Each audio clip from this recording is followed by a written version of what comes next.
Boo! This is Brother Eric, your full-time local 308 boogeyman, also an elected ATU delegate, and I just discovered I'm a union steward. It'd be nice if they had told me. Do you know it has been 1 year since the first wave of the pandemic devastated us? Our union leadership continues to undermine worker desires to organize for action against unsafe working conditions, erosion of jobs, assaults, and make excuses for our employers and the politicians. The most heinous betrayal against the members was when Local 308 President Ken Franklin and Secretary Treasurer Deborah Cosey-Lane turned their backs on the Midway 4 on April 8th, 2020. And they allowed them to be punished for doing the right thing. These four brave rail car appearance workers at Midway Shop chose safety and walked out after being ordered to do unsafe work in a rail car where a coworker was sick with COVID-19. They set a spark that could have ignited real worker power to fight for safer working conditions and hazard pay. It is true. Local 308 and 241 at this time last year were on the verge of being part of a national strike wave, and the traitorous union leadership yanked their chains on the members. Instead of taking full advantage of the sentiment among the members and put their claims of solidarity in action and set a new course for the union, the president and the secretary put their knees on the neck of the members. Using Facebook and visits to coworkers, these lovers of business unionism discouraged any form of public action. As sickness and death ravaged the members and their families, President Franklin boldly posted on one of the Facebook groups for members to remain calm and he would not discuss striking. The Secretary Treasurer was especially adamant about belittling members who wanted to take action. All spring and summer of 2020, and even into this year, she reminded members to not, quote unquote, upset the mayor. Quote, the CTA has no money for hazard pay. And to be grateful because they were, quote, lucky to have a job. Local 241 President Hill didn't even wait for concessions to come down.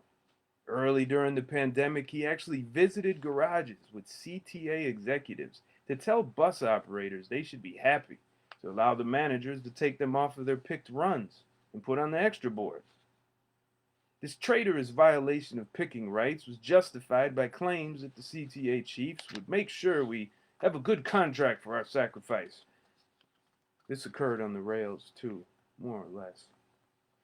In an ongoing effort to silence members' voices and democratic rights to direct their union, President Hill has canceled Local 241 union meetings for over a year. Only his supporters have access to his Facebook group, where he makes occasional video updates and rants against organizers in the Chicago Transit Justice Coalition. Members who confront or embarrass him about his corrupt practices occasionally end up with suspensions and hits on their records. Now, Local 308 has a new president, Eric Dixon. Like Franklin before him, he is in harmony with the Secretary Treasurer, who continues exacting retribution on members who criticize her. Sloganeering and withholding information is clearly her specialty. Although he is not as vindictive as Keith Hill or as aloof as Ken Franklin, President Dixon uses subtle silence to shield revenge against members who criticize him. President Dixon avoids all contact with members on Facebook. He rarely responds to email.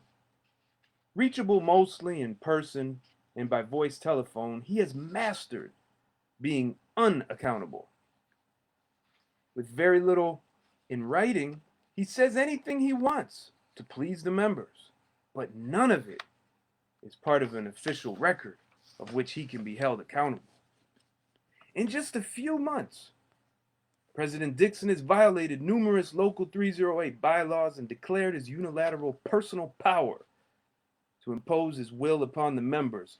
When a member visited him at the office recently to question what kind of reduction for the retiree healthcare trust that he and President Hill sought with State Representative Welch, he refused to answer. When reminded that he is paid $145,000 a year salary to serve the members, follow our will, and be accountable, he arrogantly replied, "That $145,000 ain't nothing."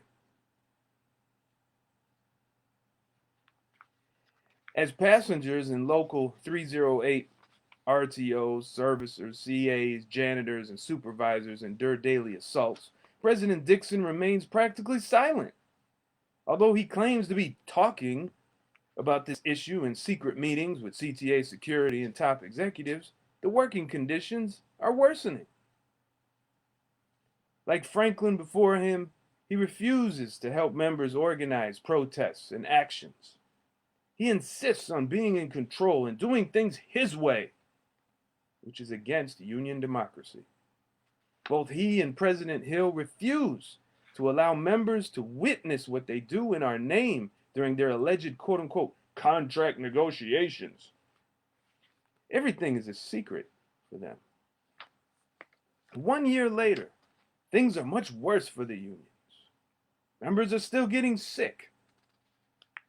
The members of the unions must rise up, hold the leadership accountable, form organizations, and fight for better working conditions now.